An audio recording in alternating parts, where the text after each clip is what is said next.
Assalamu alaikum, dear students. We are studying political science of class ninth, chapter 4, that is working of institutions. Our today's topic is the judiciary. आज हमें अदलिया के बारे में पढ़ना है. फाइन. जो कोर्ट्स हमारे पास होते हैं मुल्क में मुख्तलिफ लेवल्स में, उनका हम जुडिशरी कहते हैं, अदलिया कहते हैं. और ये एक इंडिपेंडेंट और पावरफुल इदारा है, खुद मुख्तार और ताकतवर इंस्टीट्यूशन है हमारे पास है, जो कि बहुत ज़रूरी है जमहूरी निज़ाम के लिए. हमारे इंडियन जुडिशरी में हमारे pass on the top is supreme court, जो मुल्क भर के लिए होता है. फिर उसके बाद है high courts in the states, इसके बाद डिस्ट्रिक्ट कोर्ट्स, उसके बाद फिर लोअर कोर्ट्स. फाइन. और जो हिंदुस्तान में जो जमहूरी निज़ाम है, इसमें जो जुडिशरी है ये बहुत पावरफुल मानी जाती है. Not in India only but in the world as well. दुनिया में भी ये ताकतवर इदारा माना जाता है. जुडिशरी के पास बहुत सारे पावर्स होते हैं. और बिफोर दैट हमारे पास जुडिशरी दिस इंटीग्रेटेड जुडिशरी, ये मुनज़्ज़म है, ये मदगम है. इट मीन्स कि from top to bottom they are related with each other. ये इंटीग्रेटेड है. फाइन. जो सुप्रीम कोर्ट का जो जजमेंट होगा, जो लोअर कोर्ट से उनको फॉलो करना होता है, उनके लिए वो बाइंडिंग होते हैं. अब जो मसाइल, कौन से मसाइल हमारी जुडिशरी हल करती है? Number one, it settles dispute between citizens. जो शहरी होते हैं, मुल्क के रहने वाले होते हैं, उनके दरमियान अगर डिस्प्यूट्स होंगे, उनको कौन करेगा? जुडिशरी करेगा. इसके साथ बिटवीन सिटीजन्स एंड गवर्नमेंट, जो सिटीज़न होता है, शहरी होता है, और गवर्नमेंट के दरमियान अगर कोई मसाइल होंगे, डिस्प्यूट्स होंगे, तो उनका हल भी जुडिशरी करता है. इसके बाद अगर दो रियासतों के दरमियान कोई मसाइल होंगे, तो उनका हल भी सुप्रीम कोर्ट ही करता है. हमारे पास जो जुडिशरी है वही करते हैं. इसके अलावा अगर यूनियन गवर्नमेंट और स्टेट गवर्नमेंट के दरमियान कोई डिस्प्यूट होगा, उनको भी रिजॉल्व कौन करता है? जुडिशरी करती है. सो इन डिस्प्यूट्स को हल कहने का मकसद यह है कि उनका हल जुडिशरी निकालती है. और ये जो जुडिशरी हमारे पास है, it is free from both legislature as well as executive.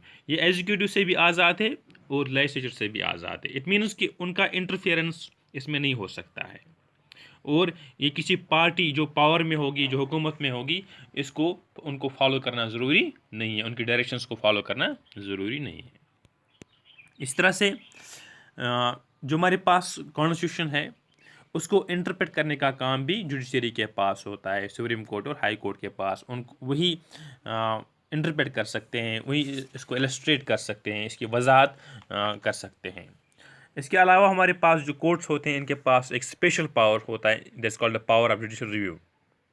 और कोई भी कानून जो लेजिस्लेचर पास करती है, पार्लियामेंट या स्टेट लेजिस्लेचर पास करती है, या इवन के एग्जीक्यूटिव के जो एक्शंस होते हैं, उनको नाकारा करार दे सकते हैं हमारी जुडिशरी, वो यूनियन लेवल पर हो या स्टेट लेवल पर हो, अगर वो जो कानून वो बनाएंगे, अगर वो अगेंस्ट द कॉन्स्टिट्यूशन हो.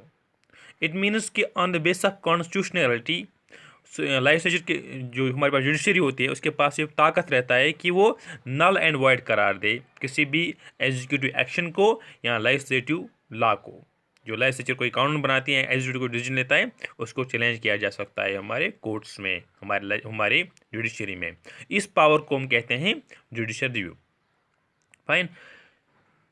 इसके साथ अगर कोई डिसोबे करे, जो हमारे पास जो जजमेंट होगा या कोई फैसला दिया गया होगा कोर्ट के ज़रिए से, अगर एग्जीक्यूटिव डिसोबे करे, तो उनके फिर there is a contempt of the court then.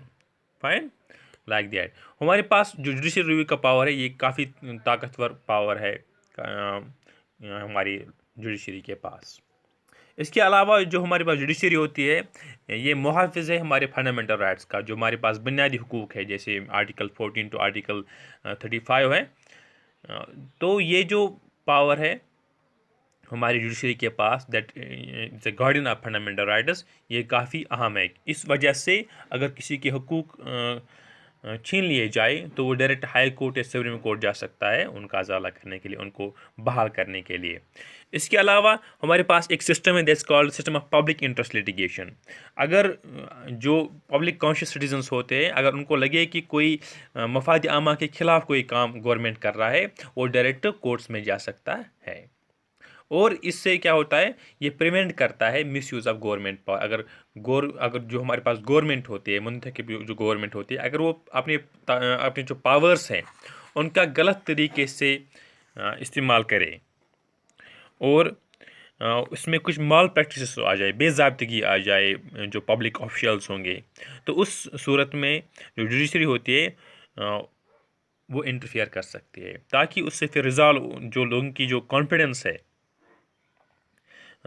लोगों में काफ़ी ज़्यादा कॉन्फिडेंस है किसमें, जुडिशरी में, काफ़ी ज़्यादा एतमाद रखते हैं जुडिशरी पर, इस वजह से। सो कहने का मकसद हमारे पास जो जुडिशरी है इनके पास काफ़ी पावर्स रहते हैं। अब हम करेंगे बात जो अपॉइंटमेंट और रिमूवल ऑफ जज। अपॉइंट उनको कौन करता है?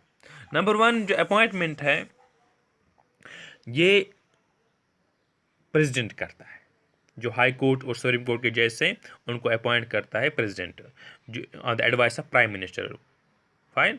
लेकिन ये जो एडवाइस होती है इसको कंसल्ट करना पड़ता है जो चीफ जस्टिस ऑफ इंडिया होता है, जो chief justice of supreme court है उसको कंसल्ट करना पड़ता है, फिर अपॉइंटमेंट होती है जजेस की।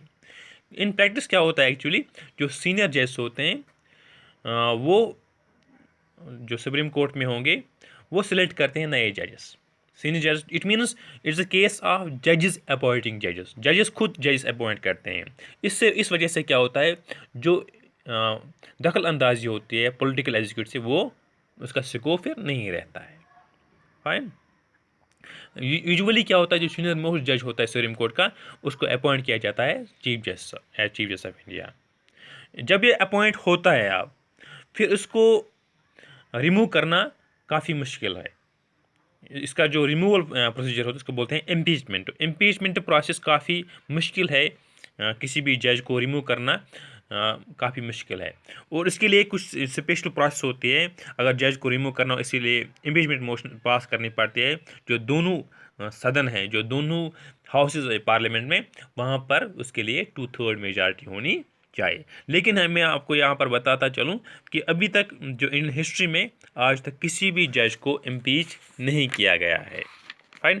It's speak so high about our judiciary.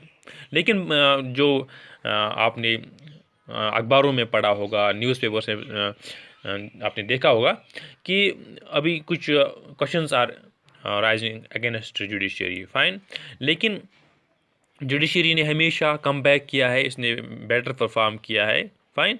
In all the cases इससे पहले भी क्वेश्चंस अराइज हुए हैं, लेकिन judiciary has come stronger in every respects. Fine. Time and again. तो कहने का मकसद जो जुडिशरी होती है किसी भी जमहूरी निज़ाम के लिए ये एक स्तून की हैसियत रखता है, और जुडिशरी ने जिसके पास काफ़ी पावर्स रहते हैं, और ये जमहूरी निज़ाम को बचाने का एक अहम ज़रिया होता है। So that's all about judiciary. Thank you very much.